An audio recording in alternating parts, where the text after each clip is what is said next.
Fala galera, bem-vindos a mais um vídeo do canal. E hoje aqui é bom dia, né? Boa tarde, boa noite a todos que estão assistindo. E esse vídeo aqui é para dar dicas específicas para linguagens, né? Linguagem sempre foi a área que eu tive mais dificuldade, que eu não sabia como é que estudar. Então assim, eu vim trazer algumas dicas sobre essa área, né? Primeiro dos conteúdos. Você não vai ter que ver muito conteúdo de linguagens, até porque não tem tanto conteúdo de linguagens assim no Enem. A parte principal que você vai ter que ver é a parte de funções de linguagens, né? Que você vai ter que ver ali a função fática, função emotiva, função metalinguística, função referencial, né? Função poética, função emotiva. Então você vai ter que ver essas funções da linguagem, você vai ter que saber o que é cada uma delas, porque isso cai muito no Enem, né? E depois dessa parte de conteúdo, assim, que não é tanta, você tem que ler muito. Né? Uma dica que eu tenho pra você se preparar para linguagem é que você tem que ler demais, cara. Você tem que fazer uma leitura, não só uma leitura passiva, né? Que é aquela que você só lê e vai lendo. Por exemplo, você vai ler lá um livro de romance. Você só vai ler o livro, você não vai ficar anotando coisa daquele livro, você só vai ler. Então, eu tô achando a história interessante aqui, vou lendo, ali eu leio 50 páginas no dia, não sei. Né? Tem gente que é louca, tem gente que lê isso tudo. Tem gente que lê até mais, né? Então, assim, você vai fazendo... além dessa leitura passiva, você tem que fazer uma leitura ativa também. Como é que eu fazia? Eu tinha que ler a Bíblia, né? Porque eu sou uma pessoa cristã. Então assim, eu juntei o útil ao agradável, né? Que eu nunca gostei de ler, né? Mas eu gostava de ler a Bíblia. Então eu pegava, eu lia a Bíblia, às vezes eu lia um capítulo e anotava o que eu entendia daquele capítulo. E isso foi me ajudando, né, a conseguir interpretar lá na hora da prova. Você pode fazer isso com outros livros também. Por exemplo, um livro que um professor meu me recomendou foi Sapiens. Né, você lê Sapiens lá e aí você vai escrevendo lá o que você entendia de... Tipo, você lia uma página, você entendia o que você entendeu daquela página lá, daquele parágrafo, não sei. Aí você vai lendo e vai anotando o que você tá entendendo, entendeu? O que você vai meio que interpretando, né? Então, é isso. É você ler bastante e você fazer bastante prova antiga também. Linguagem, uma coisa que me salvou foi ter uma boa estratégia de prova. Por exemplo, como é que eu fazia? Eu começava ali por redação, né, que era a parte do primeiro dia que eu mais tinha facilidade.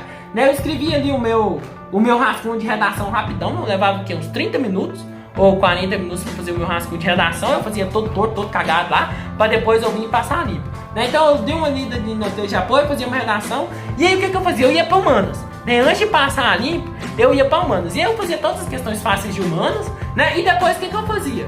Eu ia para linguagens, e aí eu fazia todas as questões fáceis de linguagem, tipo aquelas fácil mesmo, aquela tipo assim, de quadrinho, que tem imagem lá, que quer saber, por exemplo, qual que tem uma notícia lá e ele quer saber qual que é a função daquele texto. Aí é claro que é informar sobre um fato lá, né? Então essas questões bem de boa, só bem tranquila, que você pega, você chega a rir, que tem um irmãozinho de 5 anos que consegue resolver, eu fazia elas. E aí depois eu voltava para redação, passava a redação ali, né? Depois eu ia para humanas, terminava de fazer a prova de humanas lá, fazia as médias, voltava para linguagem, fazia as médias de linguagem, aí eu voltava para humanas, fazia as difíceis de humanas, e aí depois que eu já estava bem esgotado, eu ia fazer difícil de linguagem. Que aí, tipo assim, tem uma técnica de você identificar questão que é difícil em linguagens. Por exemplo, questão que é difícil em humanas é fácil identificar. Se eu leio no seu conteúdo, é uma questão difícil, né? Questões que são difíceis em linguagens é aquelas questões de literatura, né? Que às vezes tem aquele... Toda questão que tem poema, você já pode ficar esperto com ela, que a chance dela ser difícil é muito grande, né? Questão que tem poema, que cobra lá Clarice Lispector, aquelas coisas ruins lá.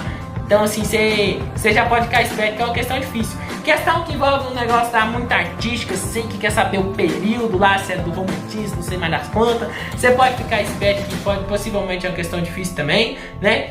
Então, você se preparar para linguagens é isso. Você tem uma boa estratégia de prova, né? Lá naqueles links de dica, daqueles canal de dica que eu deixei aqui, no Lumber. Você vai lá no canal do Lumber e você pega as dicas que ele tem para linguagens. Você vai seguir elas, entendeu? Eu segui, deu certo. Então você vai lá e você segue elas também. E é isso, as dicas que eu tenho para linguagens, né? Os outros canais de dica aqui fala de dica de linguagem também. Fala das técnicas das 3 passadas. Você pode procurar aí no YouTube aí, ó. Técnica das 3 passadas. É a técnica que você vai usar pro primeiro dia que vai dar bom, entendeu? Você vai praticando, né? O negócio é você fazer muita prova antiga desse primeiro dia, porque aí você já vai tendo uma prática bem boa de linguagens. E aí chegar lá no dia você vai conseguir lidar bem com a prova. Então é isso as dicas que eu tenho, né, para a área de linguagens. Eu espero ter ajudado, né? E fica com Deus e até a próxima.